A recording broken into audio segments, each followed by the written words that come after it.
Hello and welcome to Raggy's Beers, Wines and Spirits Reviews. Tonight, finally, it's time to drain the Easter Brew Chocolate Stout, which is that one there, which is a 6% fantastic chocolate stout. You know, it's £22.50 the kit cost me, but well worth the money. So yeah, it's day 11 of the fermentation process. It's done what it needs to do. I've looked at it already. I'll just let you have a gander at it. Oh, here we go. So, and there we go, all nicely. You can see that there's no froth anymore on the top. I ain't had a bubble for well over a day now. So, and the aroma, wow, if you could taste that aroma, smell that aroma and taste it, it'd be immense. So what I've already done, because, you know, save a bit of time, I've already put 23 spoons of sugar into the barrel below.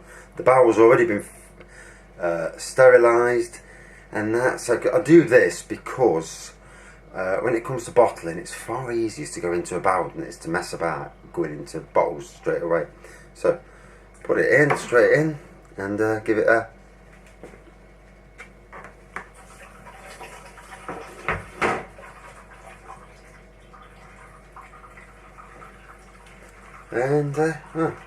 that's me for the next 10 minutes. So yeah, straight away the secondary fermentation will start to take place. I'm going to leave it till tomorrow, and because I've got to wash 24 bottles out. Ugh, that's only ball ache with bottling, you know, washing bottles. But you know, it's for me, if I want to leave it 6 months before I drink a bottle, which is never going to happen under this God's green earth, but you know what I'm saying is, if I want to leave it a while before I start bottling it, drinking the bottles, I can. Whereas barrels, as soon as you crack that barrel open, unless you've got a full-on carbonation system going, you know, with a COT system rather than carbonation, but you know, you're going to run into problems. So even while I'm studying, I'm getting a lovely smell of chocolate rising. So already it smells the part. Yeah, like I say, I'm gonna bottle it tomorrow night and give it a week or so. I'll put one on this side in here like I have done with the last kit I've done. I've actually done quite a few kits just recently. I'm heading towards a red card of the missus. Because since Christmas I've actually brewed one after another after another. Some kits took a bit longer, you know, and yeah, and also I want to do some experiment kits. My first experiment kit is a strawberry wine with apple juice, strawberry cordial, and four bags of sugar. There should be enough sugar in both the juices and the sugar to make one strong wine, and hopefully one very nice strawberry flavoured wine. So already got rid of about 9 litres, or no, not 9, no, that's not 9, 7 litres. About 7 litres already has gone down. So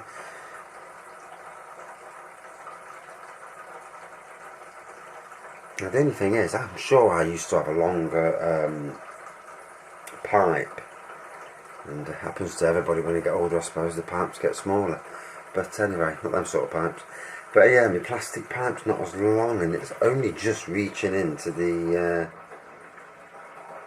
bucket below, which is a bit worrying, to the barrel below. It's going to be very interesting when I get to the bottom of this bucket here. Very interesting. But luckily I've got a while before I start to panic, because obviously, you know, you pay £22.50, you want 24 litres, you know, it's what you're paying for. Obviously, I don't want the sediment, you know, don't want that part of it, but the rest of it I do. So yeah, tonight I'm straight away, as soon as I get this one out of the way, I'm going to have a late night at it and put another brew on straight away. The wife's doing cakes. My little one's not got no school tomorrow, so I've got work, but I'm not worried about that. So yeah, I'm going to crack on and do more, another kit. Because the thing is, you know, you want to get your kits out of the way. And in the summer months, you're not brewing, you're just resting, you know. Last year I brewed in the summer months, and one day I came home and I did the triple header of home brews. If you look back at my older videos, you'll see where I did a triple header, and 3 fantastic kits, to be honest. Got fully drank and enjoyed massively. But one of them, I come home one night and put it in the shed, and the shed got to 100 degrees, and it was bubbling that much in there that there was beer everywhere, and I mean everywhere, on the floor, on the wall, on the ceiling, splats of beer.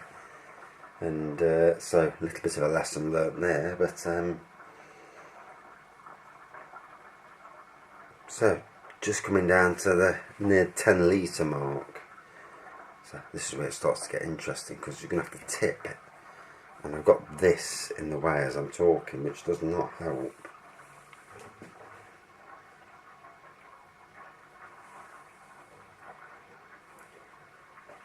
So now the only thing is, if you do a brew and you get a bit overzealous, so, like me, I've done it before, so I know this from experience, where you've got a 24 litre beer kit or wine kit, and you think, put a bit more sugar in, slap another litre on top.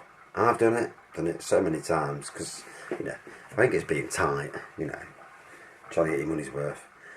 And then when it comes to doing it into the barrel like this, you get to the top and you run out of space. And I'm just hoping I do not run out of space.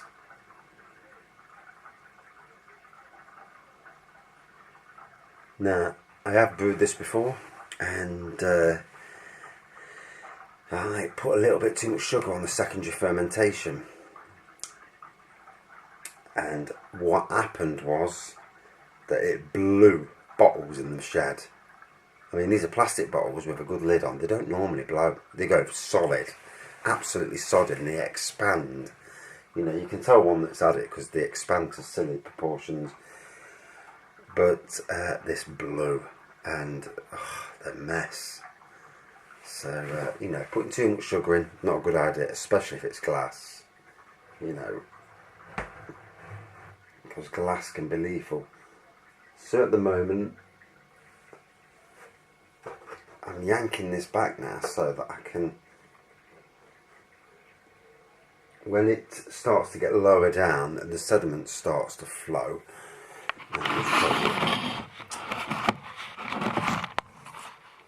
there you go, I'm leaning it forward, and if you look at the bottom, you can see the sedimenty stuff at the bottom. Don't want that stuff, I just want the beer. So, there we go.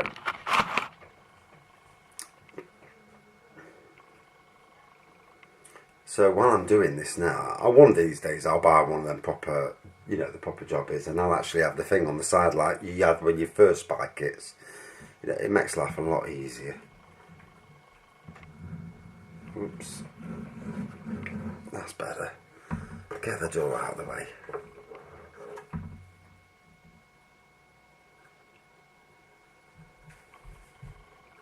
Now there might be a time when I'm just going to have to, if it gets too high in the barrel, I'm just going to have to pull the pipe out and be done with it. You know, it's just lose a litre, but hopefully not. Funnily enough, there's not a lot of sediment on the bottom, so, you know, it's a decent kit. It's not had to lose too much sediment, unless a lot of the sediment is already, i.e. gone through, or it is already moved down. I'll soon see it, because when you draining through. You see the sedimenty stuff at the bottom, although the sediment in this is not as bad as a lot of sediment, you know. Some of it's, you know, you look at it and think, wow, what's that gunk, you know.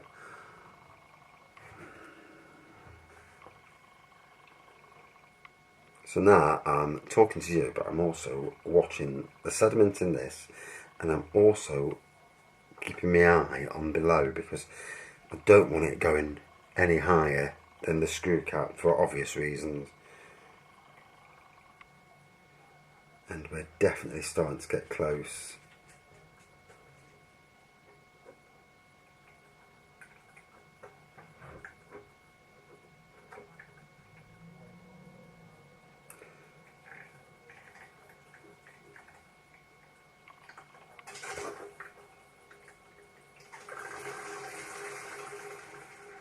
Right, probably got a little bit of sediment there, but it's worked out perfect because it's right at the top. Right, put that back in there now. That's ready for a good rinse and a wash out in a minute. Not the most appetising of jobs, but nah, let me show you the bucket, the barrel now. Now that's the top of the barrel just there, and you can see how close it was to the rim, and the smell of chocolate is absolutely divine. So where's the lid? Right, time to put the lid on, and that